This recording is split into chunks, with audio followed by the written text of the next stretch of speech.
यार बच्चों, एक बार फिर से आप सभी का मस्ट वेलकम है आपके अपने YouTube channel Champaran stopper academy में। तो प्यारे बच्चों, आज के इस लाइव सेशन में आप सभी का सेशन, आज की इस क्लास में हम आप सभी को बिहार बोर्ड के द्वारा जो ऑफिशियल मॉडल सेट जारी किया गया है साइंस का, उसका 110% जो ना सही आंसर की बताएंगे। और आप सभी को बताना चाहेंगे मेरे सर, ये मॉडल सेट जो ना आपके बोर्ड एग्जाम का जो ना फाइनल जो बोर्ड एग्जाम 2025 में होगा उसका पैटर्न बताएगा। और आप लोग जो पूरे साल भर पढ़ाई किए हैं, आप कितने बेहतर तरीके से सिलेबस को कंप्लीट किए हैं, ये जो साइंस का जो सिलेबस आप लोग पढ़े हुए हैं, जो भी क्वेश्चन आंसर याद किए, आपसे इसमें कितना क्वेश्चंस बन पा रहा है ये आपका जो आकलन कर रहा है। यानी आप कितने बेहतर तरीके से बोर्ड एग्जाम की प्रिपरेशन कर रहे थे, इस मॉडल सेट से आपको पता चल जाएगा। अगर बन जा रहा है तो बहुत अच्छी बात है, नहीं बन रहा है तो आपको मेरे से ज्यादा जो है मेरे से आपको जो अपनी तैयारी पर मेरे से फोकस करना है, ज्यादा मेहनत करने की जरूरत है। लेकिन आपको बताना चाहेंगे कि इस सेशन को देखिए और बहुत सारी इंपॉर्टेंट चीजें के बारे में आपको बताएंगे, जो आपको तैयारी अगर बेहतर है तो बहुत अच्छी बात है, अगर नहीं है तो उसका भी मेरे से यहाँ पे सॉल्यूशन है कि क्या करना आप सभी को। बिहार बोर्ड मेरे से यहाँ पे जो मैट्रिक परीक्षा 2025 के लिए हम आपको क्या इसमें बताने वाले हैं, मॉडल पेपर 2025 का मेरे से साइंस अर्थात विज्ञान का जो यहाँ पे आंसर की 100% आपका जो यहाँ पे सही आंसर की बताएंगे। और आप लोग ये क्या कर दीजिए, इस क्लास को अपने सभी दोस्तों के पास आप लोग जरूर शेयर कर देंगे, ताकि आपके सभी दोस्त विज्ञान का मेरे से 100% जो सही आंसर की जाने। और आप लोग एग्जामिनेशन में जब जाएं तो जो क्वेश्चन पेपर मिलेगा उसमें जो ना आपको मेरे से गर्दा गर्दा मचा देंगे। आप सभी को यह भी बताना चाहेंगे कि मॉडल सेट से आपके एग्जामिनेशन का जो ना पैटर्न का पता चलता है, लेकिन इससे क्वेश्चन जो है कितने पूछे जाएंगे, तो 10 से आपका जो ना 15% क्वेश्चन इससे जो पूछे जा सकते हैं। ये चीज को ध्यान रखिएगा। ये मॉडल सेट इसलिए आता है कि आपको जो तैयारी आप किए है ना उसका आकलन कर सके। और मॉडल पेपर आपका जारी किया था बिहार बोर्ड के द्वारा, ये जो ऑफिशियली आज जारी किया गया है। और ये इसलिए जारी किया गया है कि जो 2025 का एग्जाम का पैटर्न आपको पता चल जाए, उसके अकॉर्डिंग आप लोग अपनी बोर्ड एग्जाम की तैयारी करेंगे। चलो बिना देरी के इस जबरदस्त सेशन के हम स्टार्ट करते हैं। आप सभी लोग रेडी हो जाओ। हाँ, एक चीज हम आपको बताना चाहेंगे कि अगर मैट्रिक परीक्षा 2025 की अब तैयारी कर रहे हैं तो सबसे ज्यादा मेरे से गेस क्वेश्चन से मेरे से ऑब्जेक्टिव क्वेश्चन पूछे जाते हैं। और वो कौन सा गेस पेपर है, तो वह मेरे से आपका सुपर हिट गेस पेपर। ये मेरे से तारीफ नहीं कर रहे हैं, आप सभी की इसका प्रूफ भी दिया गया कि कितने सारे क्वेश्चन इससे पूछे गए। आपको बताना चाहेंगे ऑल सब्जेक्ट का गेस पेपर मिलता है, math, science, social science, Hindi, Sanskrit, Urdu, आपका मेरे से नॉन हिंदी सबका मिलता है, ऑब्जेक्टिव सब्जेक्टिव सबका। ये जो आप गेस पेपर देख पा रहे हैं, ये साइंस का गेस पेपर है। इसमें 1246 ऑब्जेक्टिव क्वेश्चन दिया गया है बिहार बोर्ड परीक्षा 2025 के लिए, और सबका आंसर की यहां पे साथ में है। साथ ही साथ आपको ऑल सब्जेक्ट का सब्जेक्टिव भी मिलेगा। और आपको बताना चाहेंगे कि ये जो गेस पेपर है ऑल सब्जेक्ट का मेरे से मात्र आप जो ना 199 रुपया में आप इसको परचेज करके मेरे से जो ना पूरे बेहतर तरीके से अपनी मैट्रिक परीक्षा 2025 की आप तैयारी कर सकते हैं। आपको बताना चाहेंगे कि ये प्रूफ है मेरे से, जितना आपसे क्वेश्चन पूछा जाएगा और उसमें जितना आपको लिखना है उतना हूबहू, यानी जो पढ़ के जाएंगे सेम टू सेम वैसा वहां पे क्वेश्चन मिलेगा, उसकी मेरे से जो गारंटी है। और आइए हम यहाँ पे जो आते हैं आपके ऑब्जेक्टिव वाला सेशन पे, यहाँ पे मॉडल सेट के जो यहाँ पे क्वेश्चन पेपर हम आपको सब मिलवा ही देंगे। और जो भी मेरे से हमारे साथ जुड़ के पढ़ाई कर रहा है वो 110% इससे सेटिस्फाइड है, क्योंकि जो वादा किया गया है वो आपका यहाँ पे पूरा जो ना वह साकार होते हुए दिख रहा है और वो होके करेगा जी। ठीक है, तो चलिए हम जो इसकी शुरुआत कर दी है जी। आप सभी लोग रेडी हो जाओ। और आपके सामने यहाँ पे जो क्वेश्चंस ये जो आपका देख पा रहे हैं यहाँ पे, ये रहा ऑफिशियल मॉडल सेट आपका जो यहाँ पे सेकेंडरी स्कूल एग्जामिनेशन 2025 के लिए, माध्यमिक स्कूल परीक्षा 2025 एनुअल वार्षिक परीक्षा। ये साइंस आपका पेपर है जी, कंपल्सरी यानी अनिवार्य है। विषय कोड आपका 112 रहने वाला है, हमेशा ही क्वेश्चन एग्जामिनेशन में देखने को मिलेगा। अच्छा, आपको बताना चाहेंगे कि इसमें 80 ऑब्जेक्टिव क्वेश्चन पूछा गया है, जिसमें किसी जो ना 40 क्वेश्चन का आंसर देना रहेगा। 6 जो आपके यहाँ पे लॉन्ग क्वेश्चन रहेगा, 20 को आपका 24 वो जो ना आपका लघु उत्तरीय प्रश्न आपका बायोलॉजी से, केमिस्ट्री से, फिजिक्स से मिलाकर 8 को आपका फिजिक्स रहेगा, 4 को बनाना, 8 को आपका बायोलॉजी से रहेगा, 4 को बनाना। 8 जो क्वेश्चंस रहेंगे बाबू मेरे वो आपके किससे रहेंगे, तो 8 क्वेश्चन जो आपके केमिस्ट्री से रहेंगे, जिसमें से किसी 4 क्वेश्चन का आंसर देना है। 6 क्वेश्चन रहेगा जिसमें 2 को फिजिक्स से रहेगा, किसी एक क्वेश्चन का आंसर देना है। आपका बायोलॉजी से 2 को रहेगा, किसी एक क्वेश्चन को बनाना है। और 2 को केमिस्ट्री से रहेगा, किसी एक क्वेश्चन का वहां पे सोल्यूशन करना है। चलो, बहुत अच्छी बात है। और आप सभी लोग जुड़ चुके हैं और आप लोग इसको क्या रखेंगे, अच्छे तरीके से आप सभी जो ध्यान देंगे। बहुत ही जबरदस्त आप सभी का सेशन चलने वाला है, और मन लगाकर जो इसको पढ़ना एकदम जो बेहतर तरीके से, ताकि एग्जामिनेशन में जाए तो आप जो है तहलका मचा कर आए। और यहाँ पे जो है ना आप सभी लोग एक बार सेशन कर जो ना शेयर कर दो आप सभी लोग, ठीक है ना। चलिए, एक बार सेशन को आप लोग जो ना शेयर कर देंगे, वो आपका एग्जिट हो जाएगा, उसके लिए बिल्कुल परेशान मत होइएगा, वो हो जाएगा, अभी तुरंत सही हो जाएगा। चलिए, हाँ हाँ हो गया, चलो। आइए जी, यहाँ पे आपके सामने आपका जो क्वेश्चन यहाँ पे देखने लगा। चलो बहुत अच्छे अच्छे क्वेश्चन पूछे गए और इससे आपको जो यहाँ पे अपनी तैयारी का जो जांच भी कर लेना है इसी से। पहला क्वेश्चन है आपका बाबू मेरे कि किसी प्रकाश स्रोत के सामने एक जो ना रुकावट रख देने पर क्या बनता है। अगर प्रकाश स्रोत से मेरे सिर्फ प्रकाश की किरणें आपका जो ना आ रही है और उसमें बीच में कोई वस्तु को रख दीजिएगा तो क्या बनेगा जी, छाया बनेगा, उप छाया नहीं, छाया बनेगा। तो ए ऑप्शन आप सभी लोग लगाएंगे, छाया बनेगा, उप छाया नहीं बनेगा, ए ऑप्शन हो जाएगा। अगला जो दूसरा नंबर क्वेश्चन है वह है समतल दर्पण की फोकस दूरी होती है। देखो बाबू, समतल दर्पण की फोकस दूरी आपके अनंत होती है, वक्रता त्रिज्या भी अनंत होती है। गेस्ट पेपर में क्वेश्चन है, आप लोग पढ़े होंगे तो आपको पता है। डी ऑप्शन बिल्कुल करेक्ट आंसर हो जाएगा। ये देखो तीसरा नंबर क्वेश्चन देखो आप सभी लोग, 1 मीटर फोकस दूरी वाले जो उत्तल लेंस की क्षमता होगी। तो एक डायोप्टर उस लेंस की क्षमता होती है जिसकी फोकस दूरी 1 मीटर होती है। उत्तल लेंस से बाबू मेरे तो एक डायोप्टर जो ना यहाँ पे 1 मीटर के बराबर हो जाएगा। ऑप्शन नंबर जो होगा ना यहाँ पे प्लस में होगा, ये ध्यान रखना यहाँ पे, क्योंकि उत्तल लेंस की क्षमता जो ना प्लस में होती है। इसका सी ऑप्शन बिल्कुल करेक्ट आंसर होगा। द पावर ऑफ आपका जो ना यहाँ पे कॉन्वेक्स लेंस विथ जो ना फोकल लेंथ ऑफ जो ना 1 मीटर विल बी। तो 1 डायोप्टर यहाँ पे सी ऑप्शन जी बता ही दिए ऊपर। चलिए अगला क्वेश्चन है, निम्नलिखित में से किस लेंस को अपसारी लेंस कहते हैं। ये भी गेस्ट पेपर में। तो उत्तल लेंस को अभिसारी और अवतल को अपसारी कहते हैं। तो अवतल लेंस को अपसारी कहा जाएगा, बी ऑप्शन हो जाएगा बिल्कुल आप सभी का मेरे सेशन यहाँ पे करेक्ट आंसर जी। पांचवें नंबर क्वेश्चन पर आप सभी लोग ध्यान देंगे। पांचवा नंबर क्वेश्चन है कि किसी माध्यम में किसी प्रकाश की चाल जो ना विभिन्न माध्यमों में होता है जी। तो प्रकाश की जो स्पीड होती है विभिन्न माध्यमों में वो अलग अलग होती है जी, भिन्न भिन्न। यहाँ पे ए ऑप्शन हो जाएगा आपका, ए ऑप्शन बिल्कुल राइट आंसर होगा। छठा नंबर क्वेश्चन है, किसी लेंस के द्वारा उत्पन्न आवर्धन का ऐसे मात्रक क्या है जी। तो आवर्धन का कोई भी मात्रक नहीं होता। आपको कितना बार चिल्ला चिल्ला कर अच्छे तरीके से जो ना पढ़ाए थे, मात्रक विहीन हो जाएगा यहाँ पे, डी ऑप्शन बिल्कुल करेक्ट आंसर हो जाएगा। अगले क्वेश्चन पर आप सभी लोग ध्यान दीजिए। अगला क्वेश्चन है, निम्नलिखित में कौन निम्नलिखित में किसका अपर्तमांक जो सबसे अधिक होता है। कितना बार, सब गेस्ट पेपर में क्वेश्चन है जी। सबसे ज्यादा अपर्तमांक होता है हीरा का, कितना, 2.4 का जो 4.2। ऑप्शन नंबर बी बिल्कुल करेक्ट आंसर होगा। फटाफट आप लोग लाइव सेशन को शेयर करेंगे और क्लास को लाइक नहीं लाइक करना बिल्कुल बनता है भाई मेरे, क्योंकि आपकी तैयारी का जांच हो रहा है यहाँ पे। एक अभिसारी लेंस बनाता है सदैव वास्तविक प्रतिबिंब। देखो अभिसारी लेंस कहते किसको है, तो उत्तल लेंस को। और उत्तल लेंस में आपका काल्पनिक भी प्रतिबिंब बनता है और आपका मेरे से वास्तविक भी बनता है, ठीक है ना। तो कभी आभासी तो कभी आपका प्रतिबिंब यहाँ पे जो ना वास्तविक बनेगा। फंसाया जाएगा, फंसना नहीं है। शिकारी आएगा, जाल बिछाएगा, दाना डालेगा, फंसना नहीं। सी ऑप्शन हो जाएगा यहाँ पे राइट आंसर। 9 नंबर क्वेश्चन आपसे पूछा गया है, आकाश का नीला रंग होना किस परिघटना का परिणाम है जी। तो प्रकाश के प्रकिरण के कारण आकाश का रंग जो होता है ना वो नीला होता है जी, बी ऑप्शन हो जाएगा बिल्कुल करेक्ट आंसर। चलिए अगला जो क्वेश्चन यहाँ पे 10 नंबर, सब गेस्ट पेपर में हूबहू आपको कैसा मिलेगा हम दिखा देंगे। प्रकाश का प्राथमिक वर्ण है जी, तो लाल नीला हरा ये सभी हो जाएंगे यहाँ पे, डी ऑप्शन हो जाएगा इनमें से सभी, आपका डी ऑप्शन बिल्कुल राइट आंसर है जी। अगला क्वेश्चन है आप सभी का यहाँ पे 11 नंबर कि वृहत संख्या में प्रकाश उरायित कोशिकाएं कहां होती है। कार्निया में, पुतली में, रेटिना में, या इनमें से कुछ नहीं। फटाफट बताओ मेरे से। 11 नंबर का राइट आंसर क्या हो जाएगा जी। तो ये कहां पे होती है जी, यहाँ पे जो रेटिना में, यहाँ पे सी ऑप्शन बिल्कुल राइट आंसर हो जाएगा जी, ठीक है ना। 12 नंबर क्वेश्चन है, दूरदृष्टि दोष के उपचार के लिए किस लेंस का प्रयोग किया जाता है। तो दूरदृष्टि दोष के निवारण में उत्तल लेंस का इस्तेमाल होता है। उत्तल लेंस ए ऑप्शन में, ए ऑप्शन हो जाएगा राइट आंसर। 13 नंबर जो क्वेश्चन आप देख पा रहे हैं वह है, मानव नेत्र के लिए दृश्य अस्थायित्व होता है। तो देखो यहाँ पे जो है यहाँ पे रिसर्च, यहाँ पे देखो मानव के नेत्र में किसी भी वस्तु का जो प्रतिबिंब होता है वह 10 सेकंड तक रहता है। लेकिन यहाँ पे देखो, यहाँ पे जो गेस्ट पेपर में दिए हैं और एक क्वेश्चन बढ़ा रहे थे ना, तो आपको 1/10 सेकंड बताया। लेकिन देखो यहाँ पे इस पर रिसर्च किया गया है और बहुत ज्यादा रिसर्च करने के बाद आपको आंसर बता रहा है। यहाँ पे जो ना 1 यहाँ पे जो आपका 16 सेकंड आप लोग बताना, क्योंकि ये देखो बिहार बोर्ड के द्वारा मॉडल से जारी किया गया और ये बिहार बोर्ड के द्वारा ये भी आंसर की आपका जो ना जारी भी किया था, क्योंकि ये बोर्ड एग्जाम में पूछा भी गया। तो गेस्ट पेपर में इसको थोड़ा जो सुधार कर लेना। यहाँ पे 1246 क्वेश्चन है, आपका इरर हो जाता है 1-2 का, लेकिन हम आपको यहाँ पे बता रहे ई वाला जो ना यहाँ पे सही कर लेना। यहाँ पे 1/16 सेकंड यहाँ पे ई वाला राइट आंसर होगा। बहुत ज्यादा रिसर्च किया गया, ठीक है ना। ये वाला ध्यान रखना यहाँ पे, ये वाला हमेशा के लिए ध्यान रखना, हमेशा के लिए ऑलवेज के लिए वही 1 मतलब आपका यहाँ पे 16 सेकंड। निम्नलिखित में कौन सा मात्रक वाट के बराबर होता है, फटाफट बताओ मेरे स्टेशन है। वाट के बराबर जो कौन सा होगा जी, ये आप सभी को बताना फटाफट। मेरे 14 नंबर का करेक्ट, तो जूल प्रति सेकंड होता है जी। तो जूल प्रति सेकंड बी ऑप्शन में, बी ऑप्शन हो जाएगा राइट आंसर।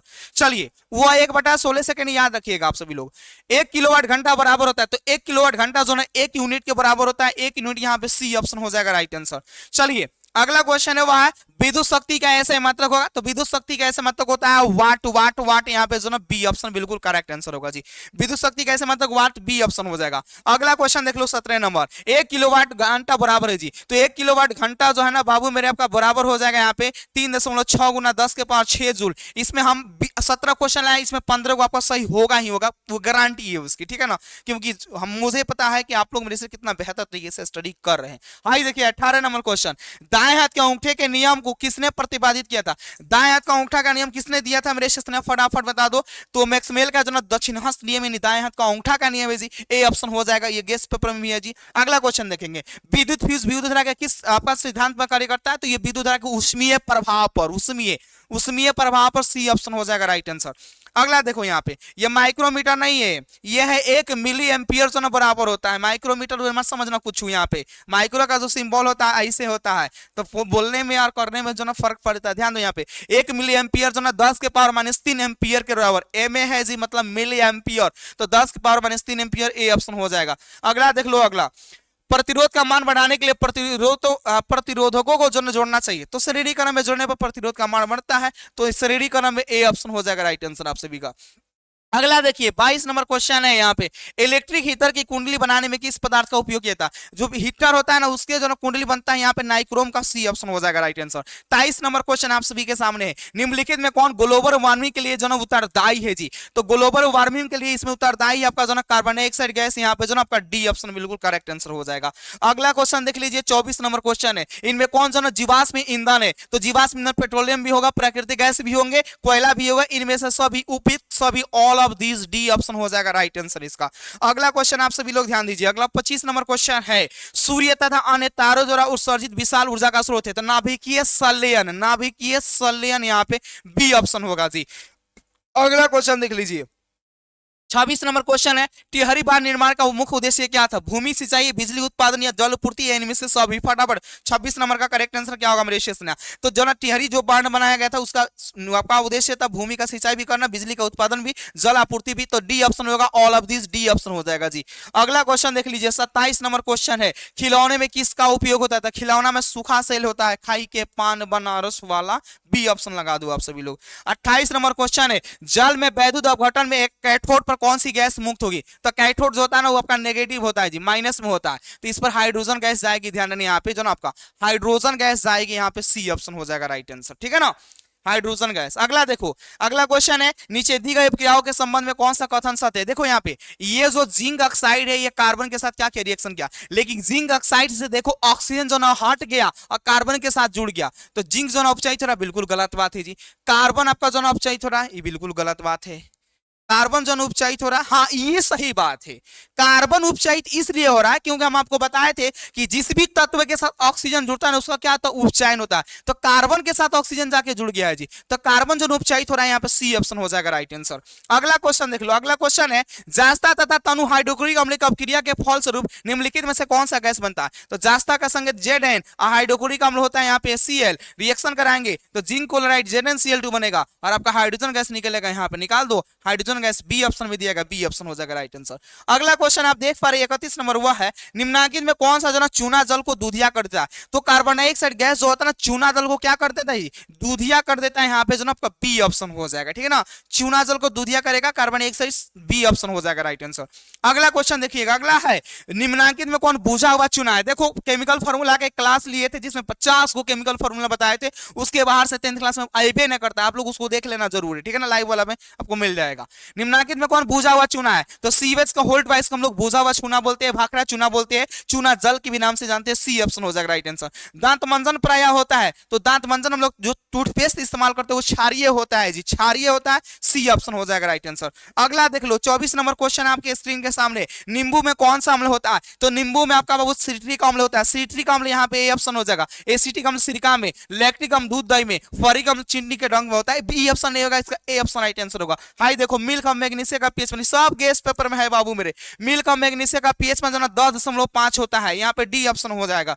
अगला देखिए, अगला क्वेश्चन है आप सभी से पूछेगा जास्ता का आयस्क होगा, तो जास्ता का आयस्क होगा जिंक ब्लेड, जिंक ब्लेड का सूत्र होता है Zns, इसमें जो ना डी ऑप्शन लगा दो आप सभी लोग। बहुत अच्छा जबरदस्त तरीके से, देखो ना मजा आ रहा होगा। देखो हम इसलिए कहते हैं कि तुम गेस्ट पेपर जो ना मेरे से पढ़ो और जो क्लास करा रहे करो, और जो क्लासेस जो है ना मेरे से थोड़ा लेट होती है ना, तो ये मत समझना कि सर जी घूमने जाते हैं, सर जी आप ही के लिए जो ना मेहनत कर रहे थे, ठीक है ना, ये चीज को ध्यान रखना। यहाँ पे धातु में जो ना सिर्फ अम्लराज घुलता है वो आपका जो ना सोना हो जाएगा, सोना यानी AU आपका सी ऑप्शन हो जाएगा जी।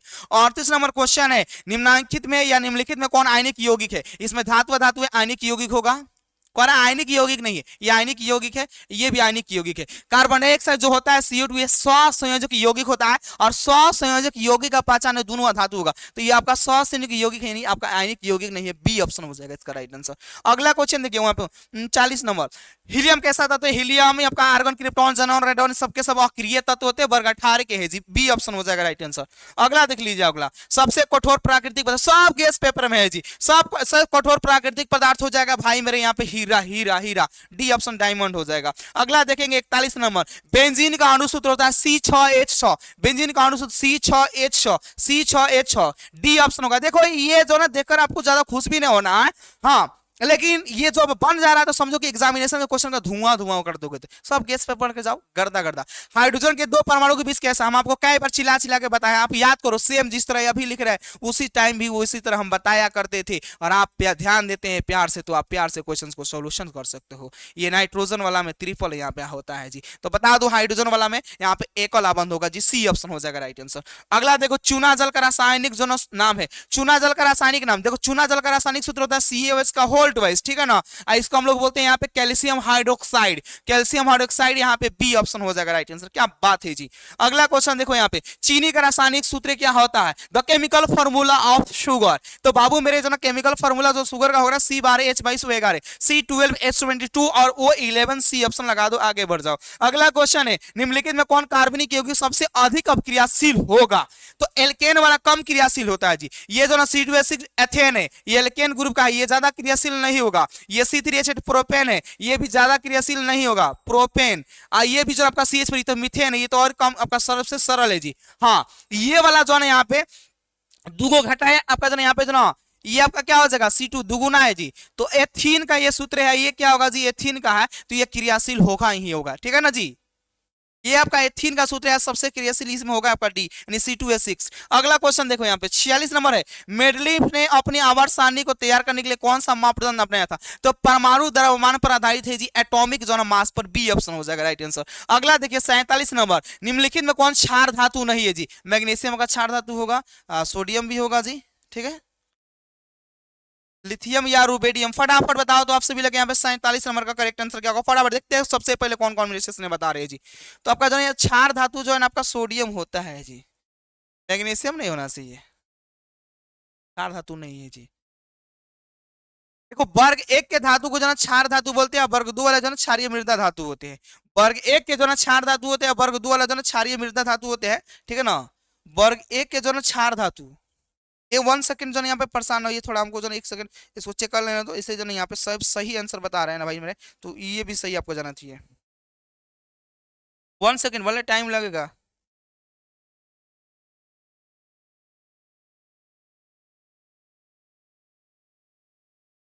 हम नहीं चाहते कि आप गलत आंसर रटो। Lithium, sodium, potassium, rubidium, caesium, francium के समूह को क्षार धातु कहते हैं, यह समूह के जो है इस ब्लॉक में स्थित है।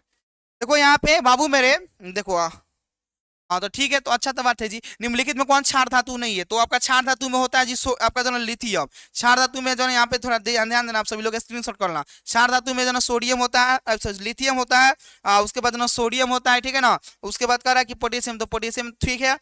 उसके बाद रुबेडियम, तो रुबेडियम आपका आरबी होता है संकेत, ठीक है जी। सीजियम यहाँ पे जो ना, ठीक है, एस जी, फ्रांसिसियम, ठीक है ना। तो ये जो है इसमें आपका मैग्नीशियम जो है बिल्कुल करेक्ट आंसर है, ठीक है। आप वर्ग 1 के जो ना जो धातु उसको क्षार धातु, और वर्ग 2 वाला क्षारीय मृदा धातु के नाम से जानते हैं। इसका ए ऑप्शन हो जाएगा राइट आंसर जी 47 का, ठीक है ना, ध्यान रखना यहाँ पे। चलो अगला क्वेश्चन है, निम्नलिखित में कौन हाइड्रोजन समूह का सदस्य है, फ्रूटिकल बरियात में वर्ग 17 के जितने भी तत्व है सब जो क्या होते हैं, हाइड्रोजन है। फ्रूटिकल बरियात में फ्लोरीन, क्लोरीन, बोरोमीन, आयोडीन, एसिस्टीन, तो बाबू यहाँ पे जो ना हाइड्रोजन समूह का सदस्य है, तो ब्रोमीन यहाँ पे हो जाएगा सी ऑप्शन आप सभी का राइट आंसर। आई देखो जिंक की परमाणु संख्या है, तो hydrogen, helium, lithium, beryllium, boron, carbon, nitrogen, oxygen, fluorine, neon, sodium, magnesium, ये तो आपको याद है। जिंक जो होता है 30 होता है, जिंक का जो ना 30 होता है, कॉपर का 29 होता है जी, ठीक है ना। डी ऑप्शन हो जाएगा राइट आंसर। अगला देखो, अगला है निम्नलिखित में कौन विद्युत ऋणात्मक तत्व हो सकता है, तो भैया यहाँ पे अधातु विद्युत ऋणात्मक तत्व होंगे। सबसे ऋणात्मक तत्व जो होगा ना फ्लोरीन गैस पेपर में है, आपका ए ऑप्शन राइट आंसर हो जाएगा। अगला क्वेश्चन देखो, अगला राजस्थान के किस ग्राम में चिपको आंदोलन के क्रम में महिलाओं ने जो ना जाने दी थी, पवना या खेजरी या रनी या रेनी, फटाफट बताओ मेरे से। तो खेजरी यहाँ पे हो जाएगा भाई मेरे, बी ऑप्शन हो जाएगा, ठीक है ना। चलो बहुत अच्छा, बिल्कुल आप सभी लोग राइट आंसर बता रहा हूँ, बिल्कुल करेक्ट आंसर है, बी ऑप्शन हो जाएगा जी। अगला देखो यहाँ पे 52 नंबर है, निम्नलिखित में किसके कारण पर्यावरण में संतुलन बिगड़ सकता है जी? वनरोपण, वृक्ष को रोपेंगे तो थोड़ी बिगड़ सकता है जी, अधिक हरे पौधे का, ये भी नहीं हो। यहाँ पे बढ़ती मानव जनसंख्या के कारण जो बिगड़ सकता है, बी ऑप्शन हो जाएगा राइट आंसर, ठीक है ना। अगला देखिएगा यहाँ पे 53 है, पर्यावरण के प्रदूषण से बचाने का सबसे अच्छा तरीका होगा वस्तु का पुनर्चालन या वस्तु का पुनरुपयोग या वस्तु के उपयोग में कमी या इनमें से सभी, फटाफट बताओ। तो ये सभी प्रक्रियाएं जो यहाँ पे बिल्कुल राइट आंसर हो जाएगा, डी ऑप्शन हो जाएगा। अगला क्वेश्चन देखो यहाँ पे, सौर सेल में किसका उपयोग होता है? तो सौर सेल में सिलिकॉन का इस्तेमाल होता है, सब गैस पेपर में है जी, सी ऑप्शन हो जाएगा। हम कह रहे हैं ना कि आपका इसमें देखिए 75 objective question super heat gas paper से हूबहू आपका मैच करेगा, कर रहा है जी। निम्नलिखित में कौन बायोगैस है जी? तो जो मीथेन होता है ना, बायोगैस का मुख्य स्रोत है जी, CH4 हो जाएगा यहाँ पे मीथेन, बी ऑप्शन हो जाएगा। अगला देख लो आप सभी लोग, 75% आपका मीथेन गैस होता है, ठीक है ना। मनुष्य के दांत की सबसे ऊपरी परत को हम लोग इनामेल बोलते हैं, इनामेल यहाँ पे सी ऑप्शन हो जाएगा राइट आंसर। जठर ग्रंथि कहाँ पे पाई जाती है? तो जठर ग्रंथि जो आपका यहाँ पे आमाशय में पाई जाती है, जठर ग्रंथि से आपका जो ना हाइड्रोक्लोरिक अम्ल सतराहित होता है जी, सी ऑप्शन हो जाएगा यहाँ पे राइट आंसर, आमाशय हो जाएगा 57 नंबर का। चलो बहुत अच्छा, 57 का सी बिल्कुल करेक्ट आंसर है जी। अगला क्वेश्चन देखो तो आप सभी लोग, अगला है निम्नलिखित में कौन वसा के पाचन में सहायक होता है? लाइपेज या मल्टेज या टाइलिन या लैक्टेज, फटाफट बताओ 58 का। तो लाइपेज नामक जो ना वसा के पाचन में सहायक, सब गैस पेपर में। पीत रस का जो ना यहाँ पे पीत रस का रंग कैसा होता है? पीत रस का जो रंग होता है वो कैसा? पीला, हरा या सफेद, यानी में से कुछ नहीं। 59 का करेक्ट आंसर क्या होगा जी? तो पीत रस का जो कलर होता है ना वो आपका हरा होता है, देखना यहाँ पे बी ऑप्शन हो जाएगा। अगला देखेंगे, पौधों में जो श्वसन होता है वो किसके माध्यम से होता है जी? तना के माध्यम से, पत्तियों से, जड़ से, यानी में से सभी। तो पेड़ पौधों में जो श्वसन की प्रक्रिया होती है बाबू मेरे, वो आपके जो सभी यहाँ पे दिया गया है, तो लगा दो, तना वाला में भी, पत्तियों में भी और आपका जड़। लेकिन मुख्य रूप से पूछता है ना तो पत्ती में होता है, लेकिन डी ऑप्शन लगाओ यहाँ पे जो बिल्कुल करेक्ट आंसर हो जाएगा।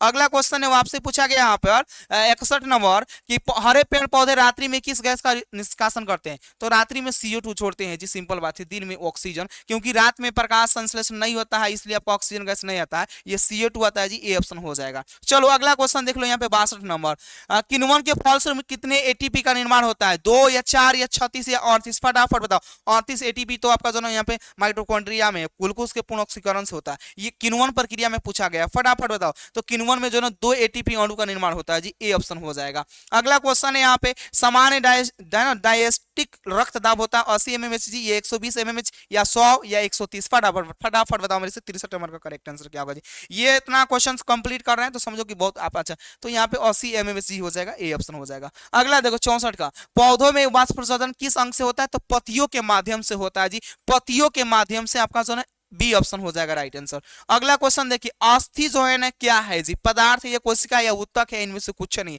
अस्थि जो है ना बाबू मेरे क्या है जी? फटाफट बता दो। तो अस्थि जो है एक उत्तक है जी, सामान्य उत्पत्ति तथा सामान्य कार्य को संपादित करने वाले कोशिकाओं के समूह को उत्तक कहते हैं जी, टिश्यू, सी ऑप्शन हो जाएगा राइट आंसर। अगला है, पादपों में अपशिष्ट जो आपके जो संचित रहते हैं वो कहाँ पे? तो छाल में भी, पत्तियों में भी, कोशिका रिक्तिकाओं में भी, तो इनमें से सभी लगा देना आप सभी लोग, डी ऑप्शन हो जाएगा राइट आंसर। 67 नंबर क्वेश्चन है, ब्रिक के संरचनात्मक क्रियात्मक इकाई को हम लोग बोलते हैं नेफ्रॉन, सी ऑप्शन हो जाएगा। अगला क्वेश्चन, क्लास को सभी लोग फटाफट मेरे से लाइक कर दो मेरे से, बहुत इंपॉर्टेंट, क्लास को मिस करके इसको करा रहे हैं। पौधों के उत्सर्जित पदार्थ इसमें टैलिन भी होगा, रेजिन भी होगा, गोंद भी होगा, आप लोग डी ऑप्शन बता दो, यहाँ पे डी ऑप्शन हो जाएगा राइट आंसर। अगला क्वेश्चन डी ऑप्शन में आ रहा है तो सोच समझ कर आंसर देना, ये नहीं कि कुछ लगा देंगे। स्मरण शक्ति का मुख्य केंद्र होता है जी, सोचने समझने का जो मुख्य केंद्र होता है वो कौन? आपका सेरिब्रम, आपका पेंडकल या आपका जो ना डायसिफेनॉल या ऑप्टिकल पॉली या सेरिब्रम, फटाफट बताओ मेरे। 69 नंबर का राइट आंसर क्या होगा जी? तो सेरिब्रम हो जाएगा यहाँ पे जो ना डी ऑप्शन बिल्कुल इसका। जड़ का अधोगामी जो ना यहाँ पे वृद्धि कहलाता है, तो आपका जो ना यहाँ पे गुरुत्वानुवर्तन हो जाएगा, क्योंकि यह पृथ्वी की ओर गति होगा इसका, ठीक है ना। तो गुरुत्वानुवर्तन यहाँ पे डी ऑप्शन में है, डी ऑप्शन लगा दो आप सभी लोग। अगला क्वेश्चन यहाँ पे, एस्ट्रोजोन जो आपका हार्मोन होता है कहाँ से, किसके माध्यम से संचारित होता है? वृषण के द्वारा या थायराइड के द्वारा या अंडाशय के द्वारा या लैंगरहैंस की दीपिका के द्वारा, फटाफट जो ना 71 का। तो ये जो ना बाबू मेरे 71 का करेक्ट आंसर क्या होगा जी? फटाफट बताओ तो, फटाफट बताओ। ये ब्रीसन जो है यहाँ पे बाबू जो ना फटाफट, अंडाशय के द्वारा तो बिल्कुल नहीं होगा जी। ये जो ना यहाँ पे एस्ट्रोजन जो आपका हार्मोन होता है ना ब्रीसन के द्वारा यहाँ पे संचारित होगा, ए ऑप्शन हो जाएगा, ठीक है ना। हाँ, स्वपरागण निम्नलिखित में किन पौधे में होता है जी? एक लिंगी या उभयलिंगी यानी में, ए और बी दोनों यानी में से कुछ नहीं, फटाफट बता दो मेरे शेषन्य, फटाफट बताओ तो ये जो ना एक लिंगी और उभयलिंगी दोनों जीवों में होता है जी, सी ऑप्शन हो जाएगा राइट आंसर। अगला क्वेश्चन है, गर्भाशय के किस जो ना भाग में भ्रूण जो ना आपका भ्रूण जो ना विकसित होता है आपका एंट्रोमेट्रियम में या फंड्स में या योनि में या इनमें से कुछ नहीं। 73 नंबर का करेक्ट आंसर क्या होगा जी? तो वो जो ना यहाँ पे जो ना एंट्रोमेट्रियम, यहाँ पे ए ऑप्शन हो जाएगा राइट आंसर। 74 नंबर का करेक्ट आंसर क्या होगा जी? निम्नलिखित में कौन सा भाग केवल पुरुष जनांगों में जो ना पाया जाता है? आपका लेबिया माइनरिया, तो शुक्राहिका जो ना पुरुष का है जी, सिंपल बात है, शुक्राहिका यहाँ पर डी ऑप्शन हो जाएगा। चलो अगला 75 नंबर क्वेश्चन है, आनुवंशिकता का पिता किसे कहा गया है? तो ग्रेगर जॉन मेंडल को। यहाँ पे आपका बी ऑप्शन होगा। कहाँ कराने वाले थे? तो ऑस्ट्रिया कराने वाले थे। ध्यान रखना यहाँ पे बी ऑप्शन हो जाएगा। ये जो ना यहाँ पे, हाँ अगला क्वेश्चन है यहाँ पे, मेडल किस देश में जो है ईसाइयों के एक मठ के जो ना पादरी थे? तो ऑस्ट्रिया, जो कि मेट्रोनिक कहाँ के चांसलर था? यहीं का। बी ऑप्शन हो जाएगा राइट आंसर। अगला क्वेश्चन है 77, इनमें कौन वर्गीकरण के सबसे ऊपरी पायदान पर अवस्थित है? वंश या गण, आपका या वर्ग या आपका जगत? फटाफट 77 का करेक्ट आंसर क्या होगा जी? तो ये जगत हो जाएगा, यानी आपका जो यहाँ पे डी ऑप्शन हो जाएगा राइट आंसर।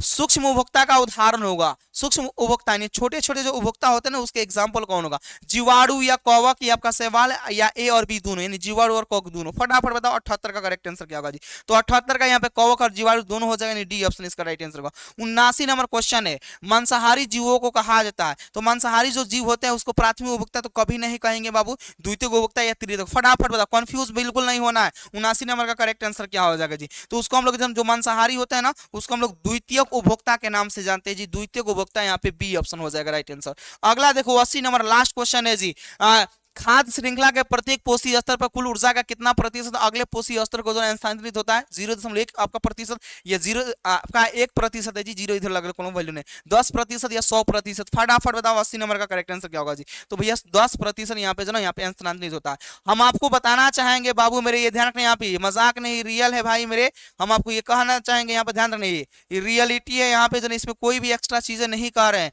ये ध्यान दो यहाँ पे, ये जो साइंस का आपका गेस पेपर आपका दिया गया, उससे हम कह रहे हैं कि 75 ठो क्वेश्चन जो है आपका हूबहू मैच किया, लेकिन आपको एग्जामिनेशन में बनाना कितना है? मात्र 80 क्वेश्चंस का आंसर देना है।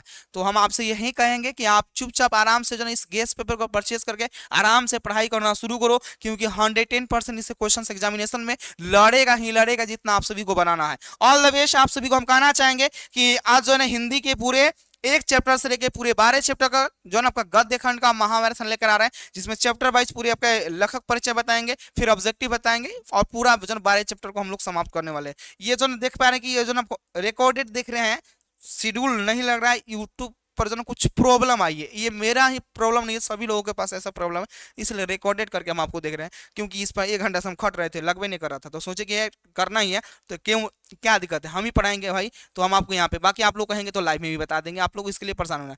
ये आप सोशल साइंस का जो ना, सोशल साइंस का भी हम करवा देंगे। बाकी आप लोग जो ना कमेंट सेक्शन में कमेंट जरूर करना कि इसमें कितना आपका सही हुआ है खुद से, और सब्जेक्टिव तो आपको दिखाई किए थे। आप लोग जो ना पूरे ईमानदारी से बताना कि आप लोग अपने से कितना इसमें क्वेश्चन बना पा रहे हो, इस गेस पेपर के पढ़ने से आपको कितना फायदा हुआ है। सब लोग कमेंट सेक्शन में जरूर कमेंट करके बताना, और इस वीडियो को अपने सभी व्हाट्सएप स्टेटस पर डाल देना, ताकि सबको मेरे से मॉडल सेट के सोल्यूशन का पता चल जाए। सभी लोग मेरे से कमेंट सेक्शन में कमेंट भी करना, क्लास आपको जो ना कैसा लगा, और सब क्या करना, व्हाट्सएप पर जाना, यहाँ पे बाबू मेरे व्हाट्सएप पर जो है ना क्या करना, आप लोग स्टेटस लगा देना, इस क्लास को स्टेटस पर भी इसको क्या करना है, डाल देना। ठीक है ना जी? चलो मिलते हैं फिर नेक्स्ट क्लास में, तो bye bye, love you all, मिलते हैं फिर, बाय बाय।